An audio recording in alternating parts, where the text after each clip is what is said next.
Hey y'all, welcome to my kitchen and my channel here at Laughing Willow Farms. Today I wanted to take you through my weekly sourdough timeline. Our family usually goes through 2 loaves of whole wheat sandwich bread and then 1 to 2 loaves of the crusty bowls. Usually I just keep 1 of those bowl artisan loaves. The other one I give away or we trade. You can also freeze it, so we usually don't go through 2, but my recipe makes 2. I like making 2. My effort is the same, so I would much rather make 2. So depending on your family size will depend on what you need, but 2 loaves of sandwich bread, 2 bowls, that's plenty for us. And this doesn't include like the fun stuff. If I make cinnamon rolls in a week or biscuits or pancakes, there are lots of sourdough recipes. We try to ferment majority of the grains that we eat and consume.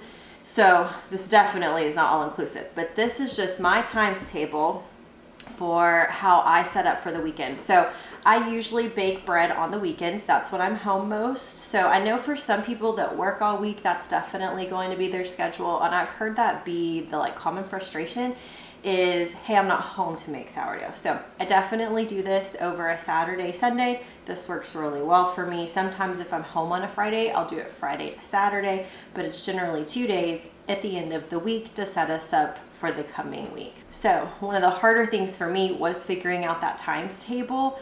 And so this is what this video is today, is just to share with you, hey, this is what we do, this is what works for me. So I'm going to start at the beginning and take you through the whole process of 2 days and getting all of this bread ready for my family. So the first thing I'm going to do is take my sourdough starter that's been in the fridge for the entire week. So since last weekend, this has been in the refrigerator.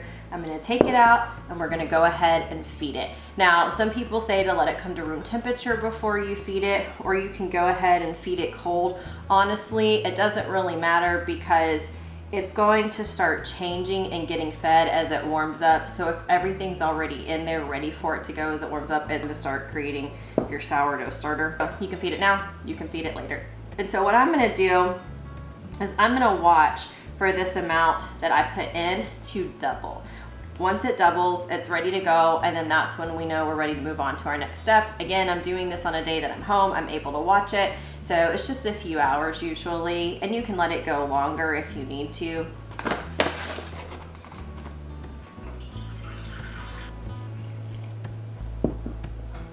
Now the amount of starter you keep is up to you and your needs. So like if you're just doing the 2 bowls a week, well, you're not going to need a whole lot for that recipe, so you might keep a smaller amount of starter. If you're making biscuits, sandwich bread, and the bowls, okay, well then you're gonna need even more than what I started with. So you'll get a hang of what you need. It's always okay to have too much.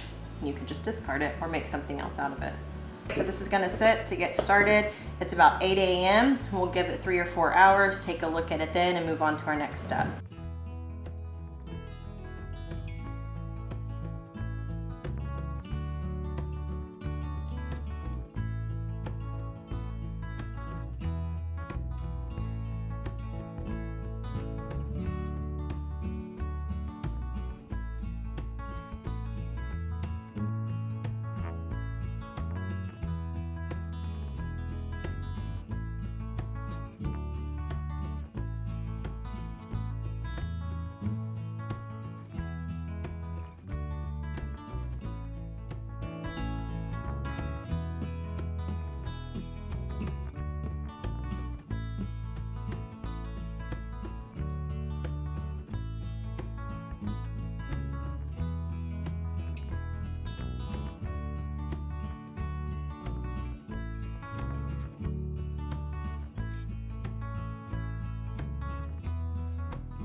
So you might be wondering why I'm hand mixing like this for such a long period of time.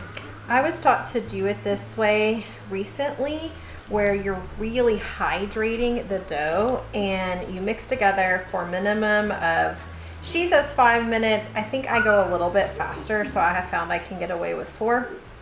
But this process actually has given me pretty fail-proof bread, and that's worth it to me. So I do it this way. So we don't add the salt initially.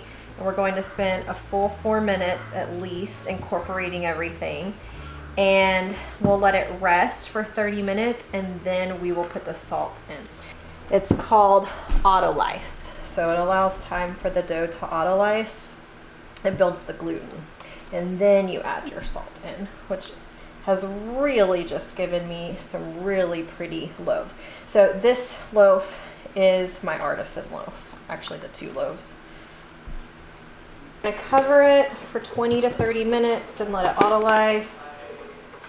And while it does that, I'm going to start the sandwich bread and maybe some dinner. Let me go find an apron.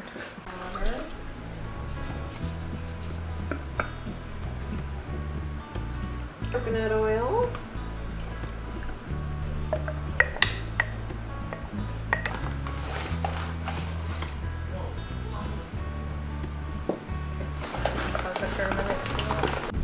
All right, that all came together in about 5 minutes.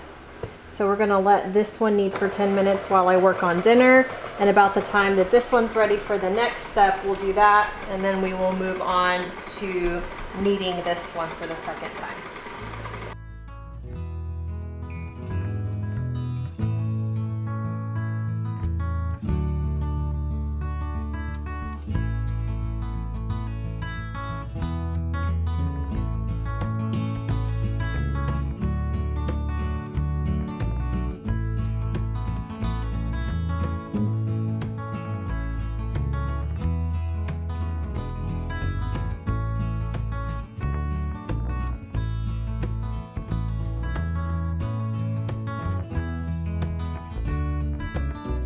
So our 30 minutes was up. We're gonna do our first set of stretch and folds on the artisan loaf here.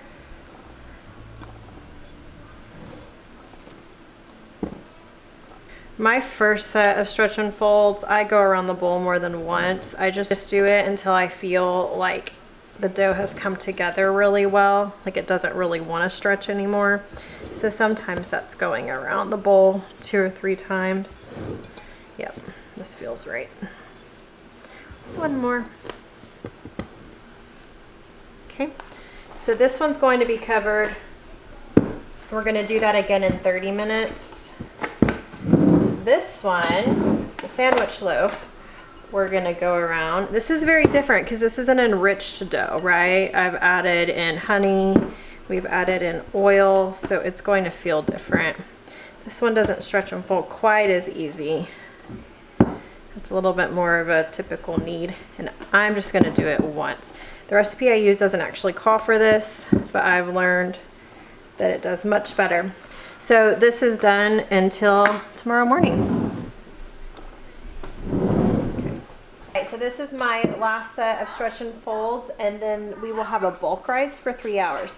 So in terms of timeline, as you can see, we actually just finished making dinner. We're about to sit down for dinner. So I'm gonna do this last set before we sit down for dinner, and then we'll have a bulk rise on the counter until right before I go to bed, and I'll do the last step.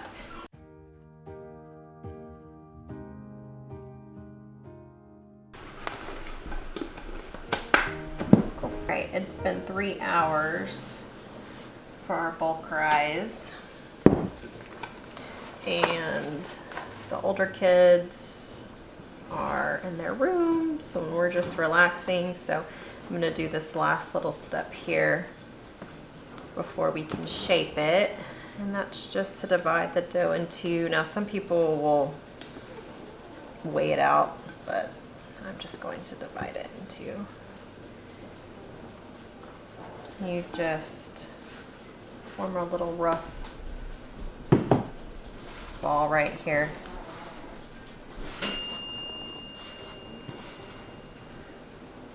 We're just gonna let it sit for 30 minutes. One more step, and we can go to bed.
Right, and that is a wrap on bread for the week. So I hope this schedule helps you out a little bit. I mean, this is just what works for us. It actually is pretty laid back and relaxed. I can change up the times if I need to make it fit activities or schedules. Just like this morning we had church, and you know, so if I were to be baking on a Saturday, I might have done it a little bit earlier.